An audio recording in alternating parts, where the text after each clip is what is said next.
The morning light filtered through the stained glass window by our front door, casting a kaleidoscope of purples and yellows across the foyer.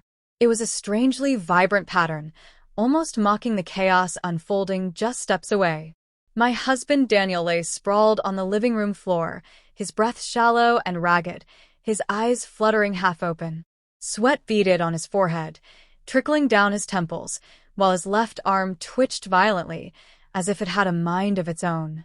In our 26 years together, I'd never heard the guttural, primal sounds that rasped from his throat that day.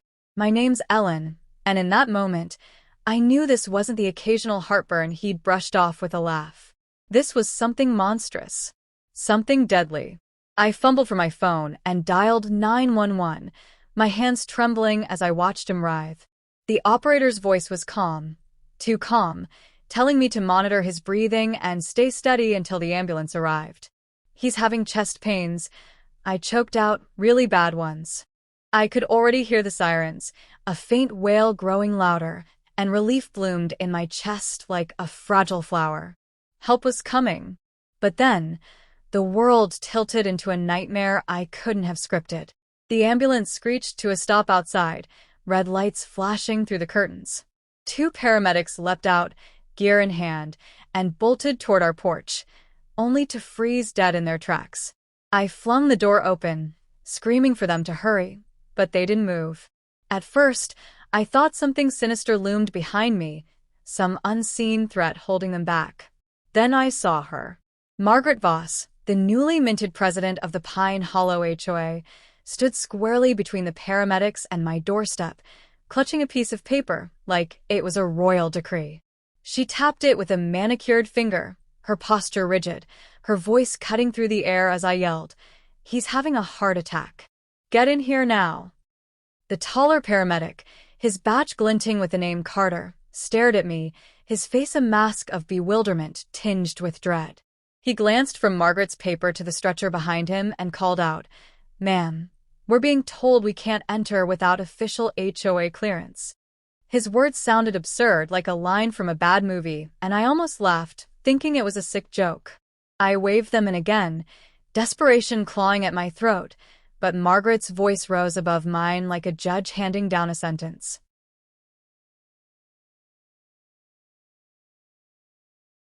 Sliced through once more, her voice rang out.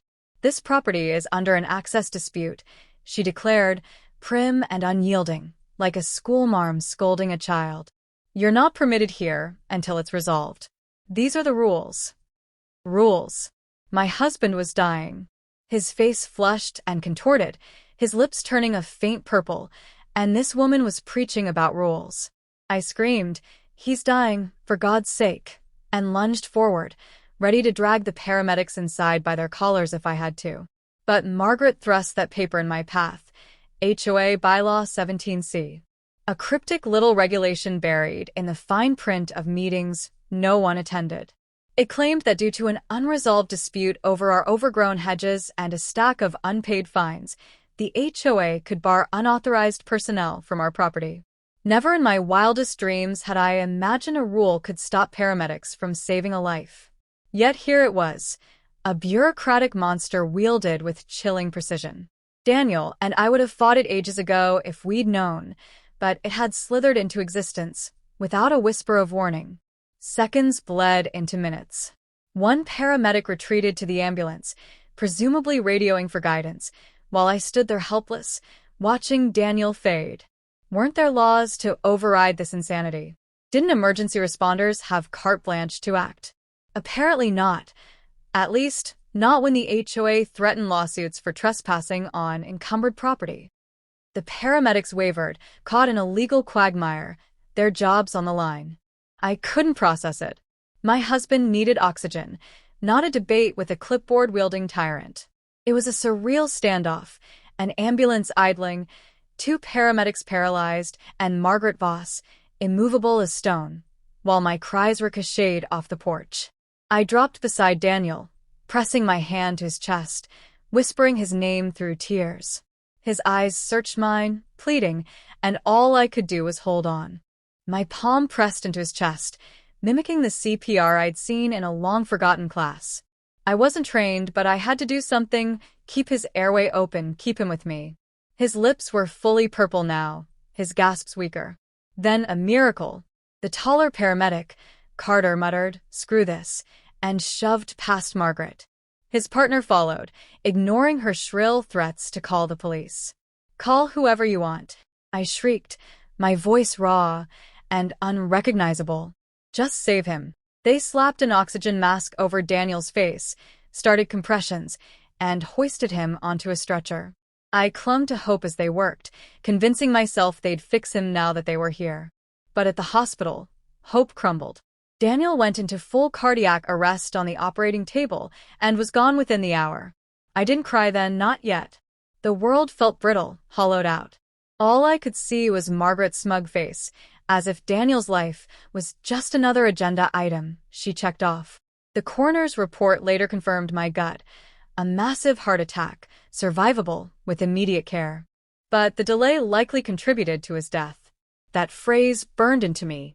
Margaret wasn't just a petty dictator anymore. She might be a killer. At 52, I was a widow. And something inside me was about to break. The next morning, I woke at dawn. The house was suffocatingly silent without Daniel's coffee-making clatter. His presence lingered everywhere. The scuffed tile from a dropped pan, the fridge magnet spelling, "Good morning, sunshine." Grief clawed at me, but fury outpaced it. I opened my laptop and dove into Pine Hollow's HOA rules. No legal know-how, just rage as my guide. Bylaw 17C had been slipped in 3 months earlier, a vague clause about restricting access during disputes over fees or citations. Our crime?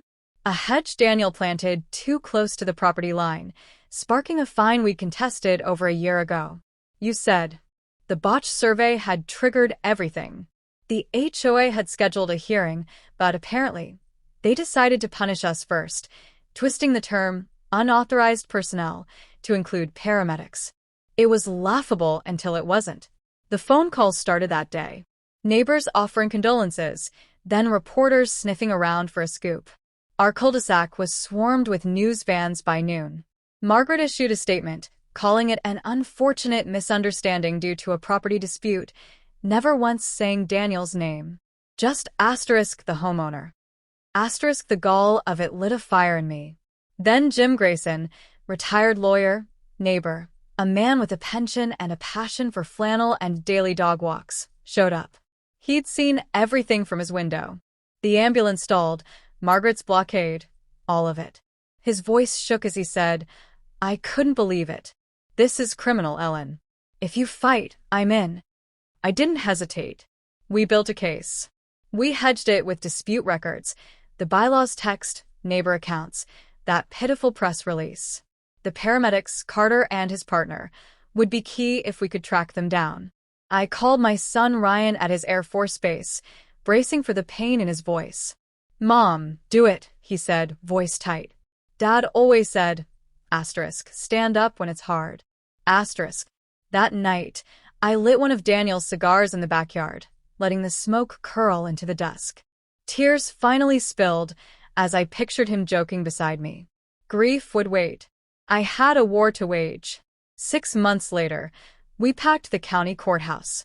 The story had gone viral after a journalist's exposé.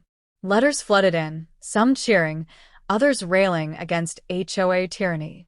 Our civil suit against Pine Hollow claimed wrongful death and negligence. But the DA smelled more. Paramedics Carter and Singh testified they'd begged Margaret to let them through, citing Daniel's crisis. She'd doubled down. Emails surfaced. Margaret to board members. We must enforce 17C strictly, so everyone knows we mean business.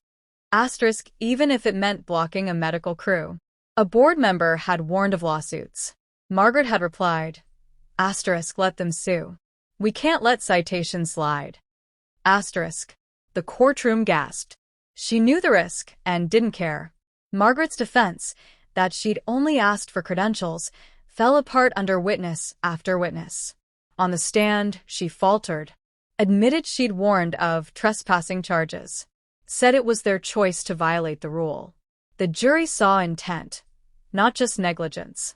After tense days, They convicted her of involuntary manslaughter. A rare verdict, but a just one.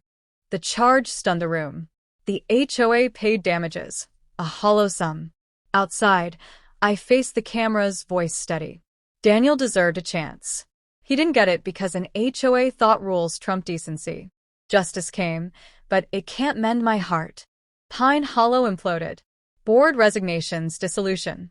A new group rose with sane rules and open eyes. I painted our house pale blue. Swapped the mailbox for a quirky one. Small rebellions that kept me going. Neighbors were split. Some thanked me. Others fretted over property values. Ryan came home, hugged me tight on that fateful porch, and whispered, "Dad would be proud." A year later, we scattered Daniel's ashes at our favorite fishing lake. The wind carried him into the dawn. Beatrice's appeals failed. Her case sparked HOA reforms across the nation. Daniel's death reshaped more than our neighborhood. It challenged a system blind to heartbeats. Love, I learned, can topple even the dumbest rules. And though grief still lingers, his spirit fights on, in every life spared by what we changed. Thank you for watching Touching Story. If this story moved you, don't forget to like, share, and subscribe for more powerful tales of resilience and justice. See you in the next one.